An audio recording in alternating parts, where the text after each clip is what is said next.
کے ساتھ ڈاکٹر صاحب کی ساری خدمات کا ذکر کیا. یقیناً یہ خدمت تو بہت بڑا اعزاز ہے، لیکن اپنے دل کو کھولنا، اپنے گھر کو کھولنا، اپنے ذہن کو، اپنے دروازوں کو خدا کے لیے کھولنا، خدا کے لیے کام کرنا، دینا، خدا کے لیے وقف کرنا، وقت گزارنا، پرستش کے لیے وقف کر دینا، کلام پڑھنا، ساری عبادات، ساری خدمات بلا شبہ بڑی دلیری والی بات ہے. ہم اپنے بھائی کے لیے، اس بہن کے لیے خدا کی بڑی شکر گزاری کرتے ہیں. اور بھائی ندیم کی طرح سے ہمیشہ جب میں اپنی ڈیلی پریئرز کرتا ہوں، کس وقت بھی، صبح کو، دوپہر کو یا شام کو، جس وقت بھی، اس گھرانے کے لیے خصوصی برکت کے لیے ہمیشہ دعا کرتا ہوں اور شکر گزاری کرتا ہوں کہ وہ برکتیں میں ان کی زندگی میں دیکھتا رہتا ہوں. ان میں سے ایک بڑی برکت ان بچوں کے تعلق سے ہے. جب یہ بچے پڑھتے ہیں، یہاں پہ تلاوت کرتے ہیں، گاتے ہیں، تو دل خوش ہوتا ہے. اور میں ہمیشہ خدا کا خادم ہوتے ہوئے کلام کو سب کے لیے ہی سناتا ہوں، سب تک خدا کے کلام کو پہنچاتا ہوں. لیکن آپ نے دیکھا ہوگا کہ میں کلام میں بچوں کو بہت مخاطب کرتا ہوں، اس لیے کہ بچے میری پرائرٹی ہے. یہ کلیسیا کا وہ سیڈ ہیں، وہ بیج ہیں، یہ ہماری نسل ہیں جو آنے والے وقت کی دعا ہیں. اس لیے میرا دل اس بات پر گواہی دیتا ہے، اور خداوند میں اپنی ذات میں خداوند میں اس بات کی شکر گزاری بھی کرتا ہوں، فخر کرتا ہوں کہ جب میں خداوند کی بادشاہی میں خداوند کے پاس جاؤں گا تو خداوند مجھ سے پوچھیں گے کہ زمین پر تو نے میرے لیے کیا کیا، تو میں کہوں گا کہ میں نے بچوں کو تیرے لیے تیار کرایا. میں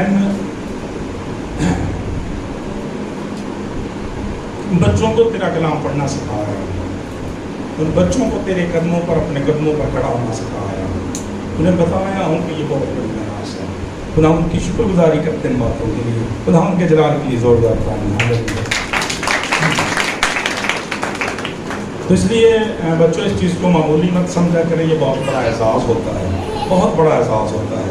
خدا ان کے قدموں پر کھڑے ہونا، خدا کے ساتھ، خدا کے خادموں کے ساتھ کام کرنا اور خدمت کرنا. شکریہ.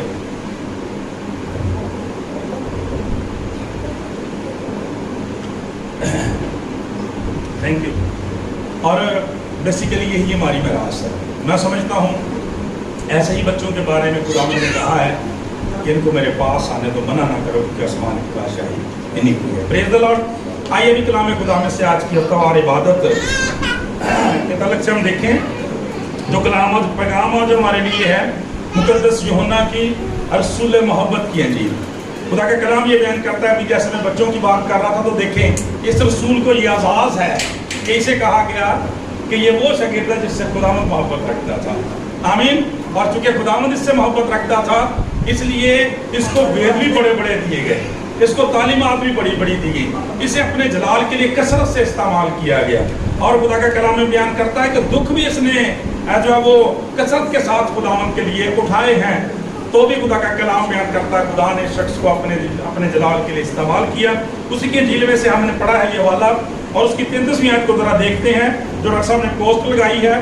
بڑی خوبصورت، بڑی زبردست. تو جن لوگوں نے دیکھی ہوگی اس میں انہوں نے دیکھا ہے کہ وہ جو پوسٹ لگی ہوئی ہے اس پہ خداوند یسوع مسیح اس غار میں سے باہر آ رہے ہیں، قبر میں سے زندہ ہو کے باہر آ رہے ہیں. اور اس کے سامنے آیت لکھی ہے، جن لوگوں نے پڑھی ہوگی یقیناً آپ سب نے دیکھی ہوگی پوسٹ پہ، کہ لکھا ہے کہ دنیا میں مصیبت اٹھاتے ہو لیکن خاطر جمع رکھو میں دنیا پر غالب آیا ہوں. دنیا میں مصیبت اٹھاتے ہو لیکن خاطر جمع رکھو میں دنیا پر غالب آیا ہوں. پریز دی لارڈ. ہاللیلویہ. میرے سیدھو جب ہم اس پوری آیت کو پڑھتے تو یہاں لکھا ہے میں نے تم سے یہ باتیں اس لیے کہیں کہ تم مجھ میں اطمینان پاؤ. پہلا حصہ ہے میں نے یہ باتیں تم سے اس لیے کہی ہیں کہ تم مجھ میں اطمینان پاؤ. مجھ میں اطمینان پاؤ. خدا کا کلام بیان کرتا ہے. مسیح یسوع فرماتے ہیں مجھ میں اطمینان پاؤ کیونکہ میں دنیا پر غالب آیا ہوں. دنیا میں مصیبت اٹھاتے ہو لیکن خاطر جمع رکھو میں دنیا پر غالب آیا ہوں. میرے عزیزو جیسا ہم فرائیڈے کی عبادت میں بھی یہ بات کر رہے تھے جو خداوند فرماتا ہے کیونکہ میں خداوند تیرا شافی ہوں. میرے عزیزو یہاں پر بھی خدا کا کلام یہ بیان کرتا ہے